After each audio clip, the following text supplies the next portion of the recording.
Update. Am I the a-hole for telling my dad's side of the family why I went no contact with him? Original post. I, 23 female, have been no contact with my dad since I was 18, along with my two brothers, 22 and 26. My mom died when I was 6, and until I was 8, it was just my dad, me, and my two brothers. Then when I was 8, my dad married my stepmom. Let's call her Beth. Beth had 2 kids of her own, a girl a year older than me and a boy 3 years older than me.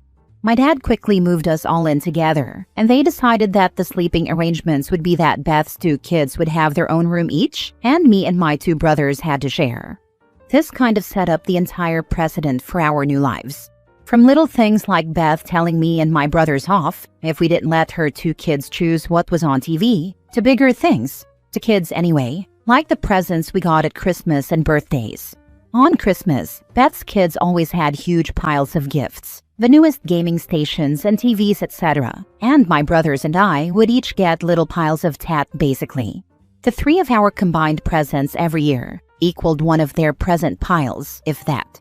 I remember about a year into living together, Beth insisted that her kids call my dad Dad, but my brothers and I were never allowed to call her Mom. Not that we even wanted to, but she made it a point to tell us that she was just Beth to us. My dad went along with her obvious favoritism, and even began acting like it himself not long after living together. Beth's daughter and I went to the same school and were in the same netball team, and one time when I was 14, we had a netball tournament trip to Paris, and we'd also spend 2 days at Disneyland. I was so excited for this, but then reality sank in when my dad and Beth sat us down and told us that they only had money for one of us to go, and of course they chose Beth's daughter. They said it was because she was older and would be leaving school next year, but this was a one-time trip that wouldn't be repeated, and both of us were players on the A team. Also, my dad worked a good job, and Beth had money of her own from her first marriage, so they could have afforded to let both of us go. They just didn't want to.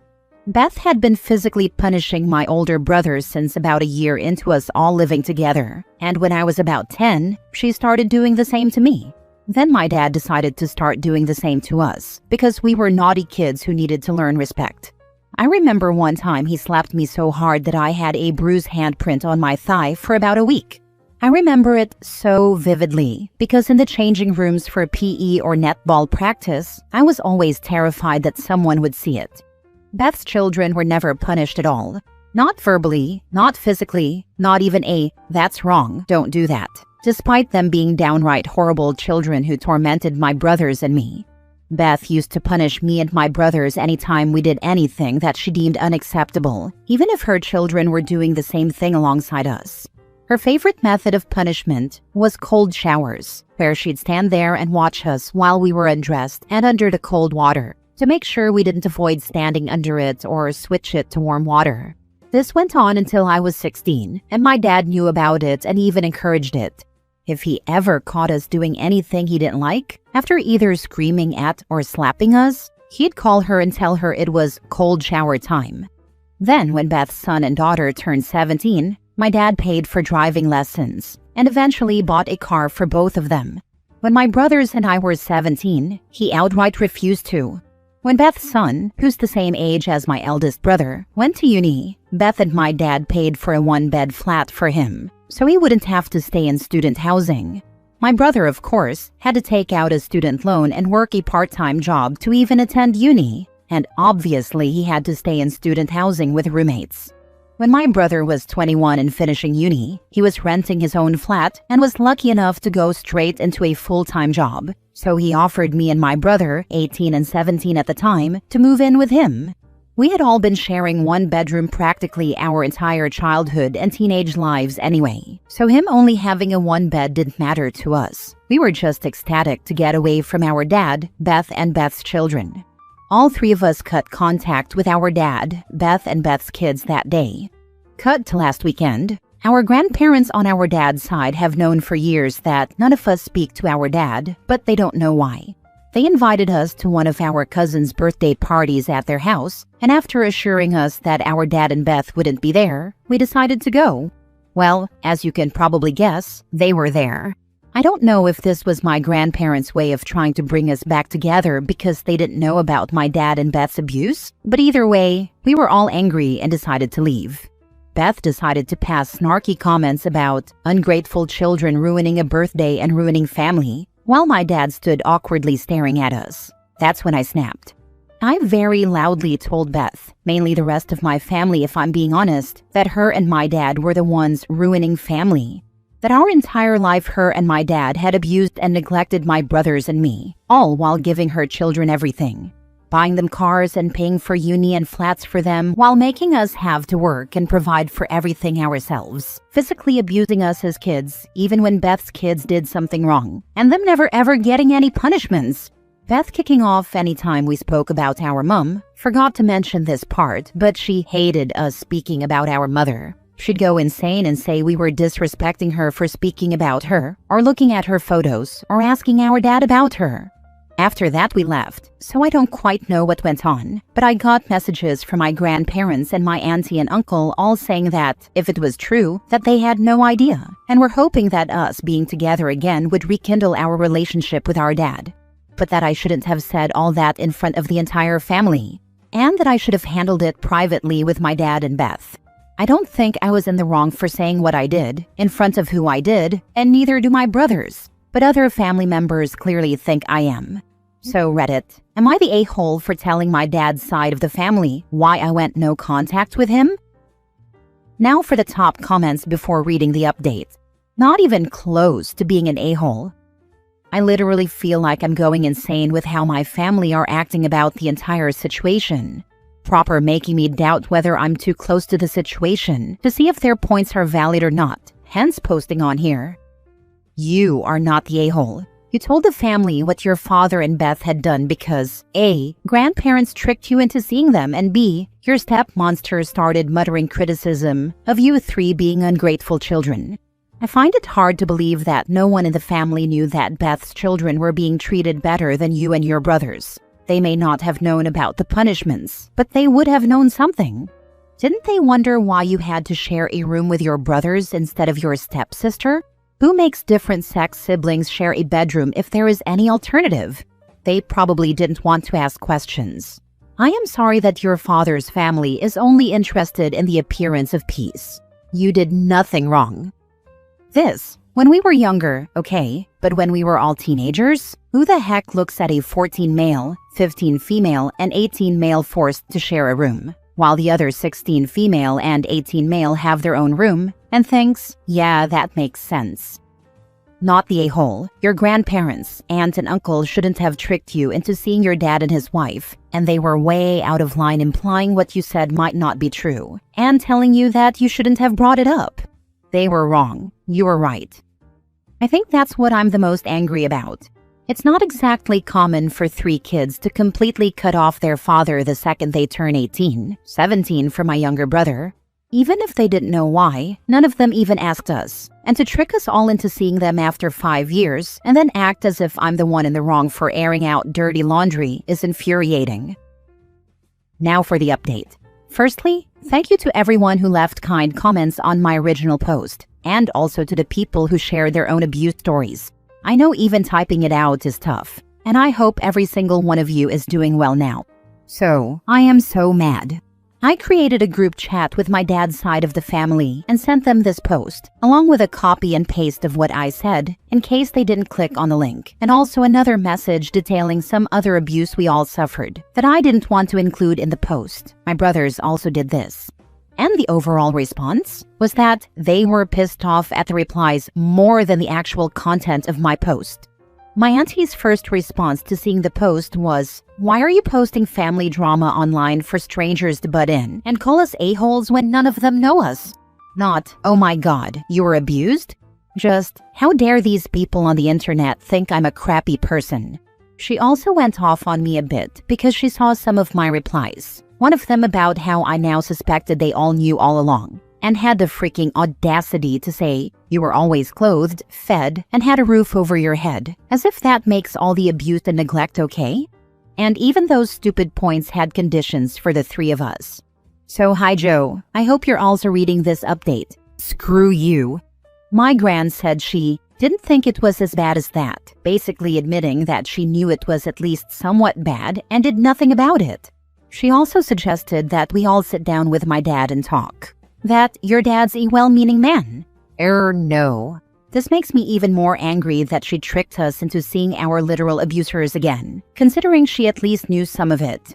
Overall, the close family, grandparents, aunties, and uncles outed themselves as crappy humans who knew the entire time that at least some form of abuse and neglect was going on, but were more angry at me for outing it, especially to strangers online. That's really pissed them off. And still believe I ruined my cousin's birthday party for airing out my dirty laundry. The three of us have blocked them all and no longer want anything to do with them. Thankfully, though, our older cousins and one auntie are on our side. My auntie said she's disgusted at my dad, along with her other siblings, auntie and uncle, after finding out that they knew, or at least suspected something was wrong with our childhoods and their responses to me sending the post, and has since apologized to my brothers and me for the way we grew up. I really hope she's sincere and actually had no idea. So for now, we haven't gone no contact with her. But we're also somewhat cautious because I'm still struggling to understand how she couldn't have known at all about anything if it was apparently a known secret within the family. I think we're going to keep this relationship as strictly an over-the-phone relationship, at least for now anyway. The shower thing was straight out sexual abuse.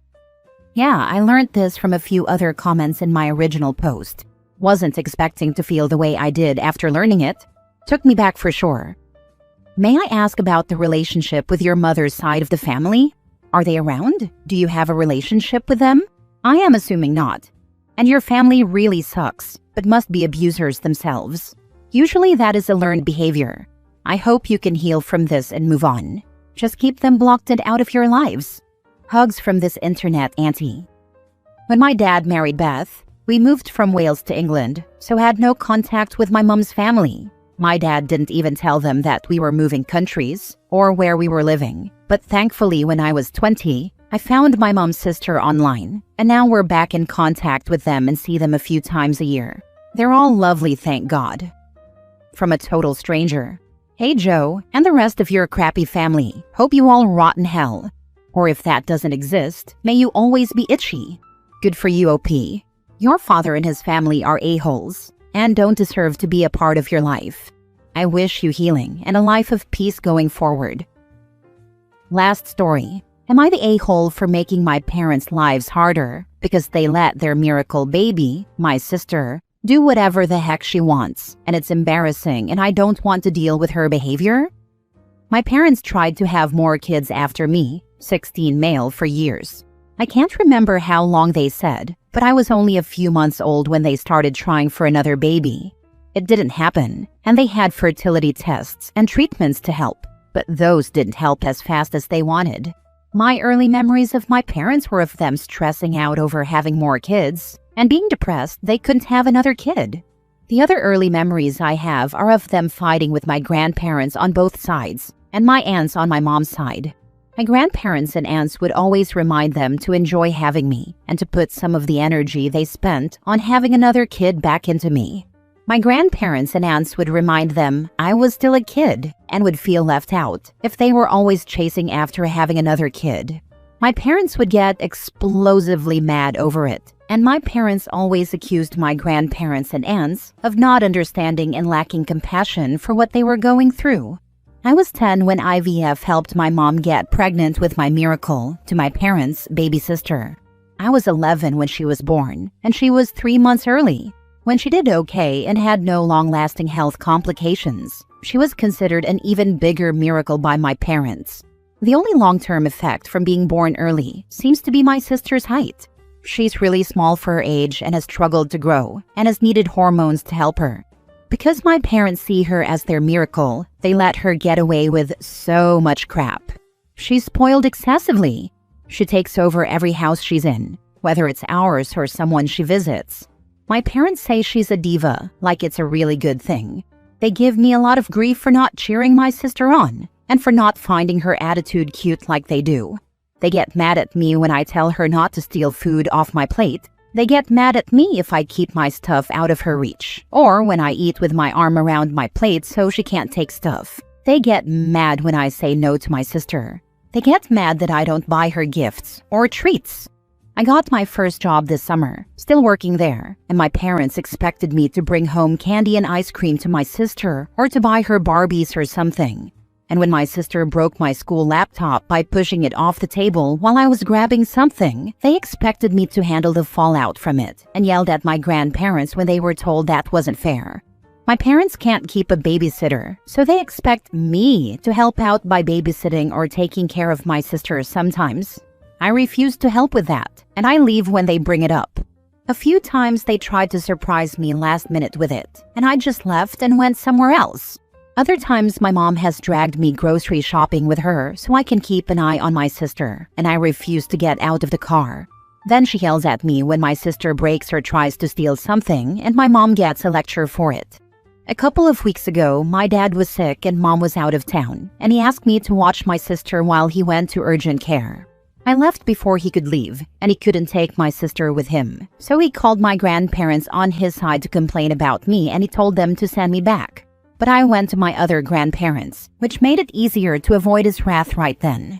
I was grounded for a week for doing that though, and my parents told me I need to stop making life hard. I told them they need to stop letting my sister get away with everything and then expecting me to deal with her behavior. I think you can guess their reaction, but if you can't, they were extra pissed at me for acting like my sister behaves badly and for not jumping at the chance to take care of her. They were so offended I think she's anything less than perfect. Am I the a-hole? You're 16. Go live with the grandparents who are on your side. If your parents call the police for your return, just tell them you're being emotionally neglected and abused, and also tell the police that if they make you go back, you'll just keep running away. Tell them you feel safest at grandparents' house. All my grandparents are on my side, but I don't want trouble to come down on them because I run to their house. I'll stay for now and leave as soon as I'm 18. Respectfully, they are great big adults and you're still a minor. Have they told you that they don't want you? If they are willing to handle that fallout, you should let them. They have a lifetime of experience dealing with your stupid a-hole parents. Do not give yourself 2 more years of trauma just to be nice to them. If they're willing to have you, leave your parents' house and start building your independent adult life. You already have a backbone and know how to set boundaries. Leave them all in the dust behind you. My worry isn't the fallout from my parents, but the fallout if the police decide my grandparents are in the wrong, or if a court gets involved and decides they are. That's the last thing I want.